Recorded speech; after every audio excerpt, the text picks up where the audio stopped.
আসসালামু আলাইকুম। Welcome to my channel. আশা করি সবাই ভালো আছেন।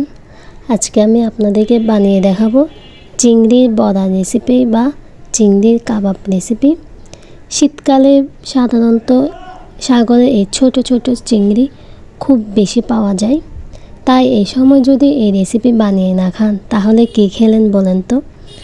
তাহলে দেখে নেওয়া যাক কীভাবে খুব সহজে এই চিংড়ির বড়া রেসিপিটি আমি বানিয়ে নেব। এখানে আমি বড়া বানানোর জন্য 1 কেজি মতো ছোট চিংড়ি ভালোভাবে ধুয়ে পরিষ্কার করে নিয়েছি। যেহেতু এটা সাগরের চিংড়ি, তাই এর মধ্যে প্রচণ্ড পরিমাণে ময়লা আবর্জনা থাকতে পারে, তাই ভালোভাবে এটাকে পরিষ্কার করে নিতে হবে। আমি পরিষ্কার করে 2-3 বার করে ধুয়ে নিয়েছি।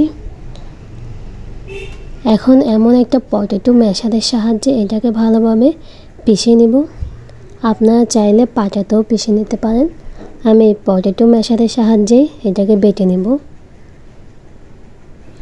যদি আমার আজকের এই রেসিপিটি আপনাদের ভালো লেগে থাকে তাহলে প্লিজ আমার চ্যানেলটা সাবস্ক্রাইব করে দিবেন ও বেল আইকনে ক্লিক করে দিবেন, যাতে আমার ভিডিওর নোটিফিকেশন সর্বপ্রথম আপনারা পেয়ে থাকেন।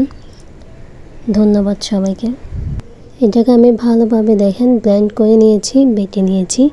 এখন আমি তার মধ্যে দিয়ে দিব 2 কাপ পরিমাণ পেঁয়াজ কুচি। যেহেতু আমি এখানে 1 কেজি চিংড়ি ব্যবহার করছি, তাই এখানে পেঁয়াজটা একটু বেশি দিব। তারপর দেব স্বাদ মতো কাঁচামরিচ ও ধনিয়া পাতা কুচি। এখানে ধনিয়া পাতা কুচিটা একটু বেশি দিলে ভালো হয়, একটা ফ্লেভার আসে, সুন্দর একটা ফ্লেভার আসে। এখন দেব স্বাদ মতো নুন, 1 চা চামচ মরিচ গুঁড়ো, 1/2 চা চামচ হলুদ গুঁড়ো ও সামান্য পরিমাণ জিরা গুঁড়ো দিয়ে এখন পেঁয়াজগুলোকে আমি ভালোভাবে মেখে নিব। যাতে পেঁয়াজের কোনো অংশে গোটা না থাকে, ওইভাবে ভালোভাবে মেখে নিতে হবে।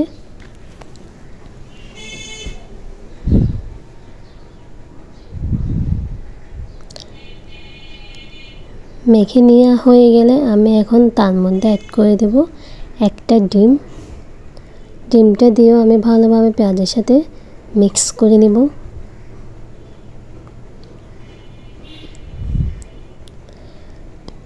এখন আমি বাটা চিংড়ির সাথে সবগুলো উপকরণ একসাথে ভালোভাবে মেখে নেব, মিশিয়ে নেব হাত দিয়ে। সবগুলো উপকরণ একসাথে আমি সুন্দর করে মিশিয়ে নেব। আপনারা এটা এভাবেই অনেক দিন যাবত ফ্রিজে রেখে সংরক্ষণ করতে পারেন, বাবার সাথে সাথে বানিয়ে খেয়েও নিতে পারেন। একটু শক্ত হওয়ার জন্য, একটু মচমচে ভাব আসার জন্য আমি এখানে অ্যাড করে দেব 2 টেবিল চামচের মতো ময়দা। আপনারা এখানে কর্নফ্লাওয়ারও ইউজ করতে পারেন। আমি এখানে ময়দা ব্যবহার করছি, যাতে চিংড়ির বাইন্ডিংটা একটু ভালো হয় ও উপরটা একটু মচমচে হয়।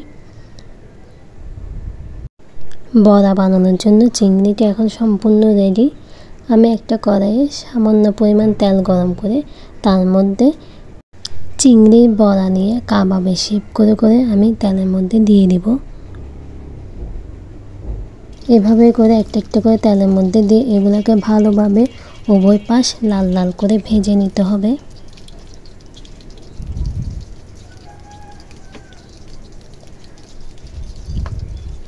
একটু লো হিটে ভাজলে তাহলে ভিতরটাও ভালোভাবে কুক হবে, কাঁচা থাকবে না।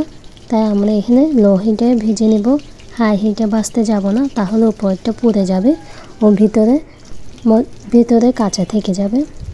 দেখুন উভয় পাশ এমন গোল্ডেন ব্রাউন করে ভাজা হয়ে গেলে আমি এগুলোকে একটা করে নামিয়ে নেব।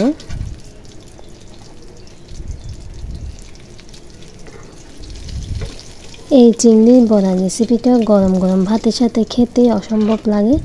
আপনারা বাসায় একবার ট্রাই করে দেখবেন। আশা করি সকলের ভালো লাগবে। আজকের জন্য এখানেই, পরবর্তীতে দেখা হবে নতুন কোনো ভিডিও নিয়ে। ততদিন আপনারা সুস্থ থাকবেন, ভালো থাকবেন। ধন্যবাদ। আসসালামু আলাইকুম।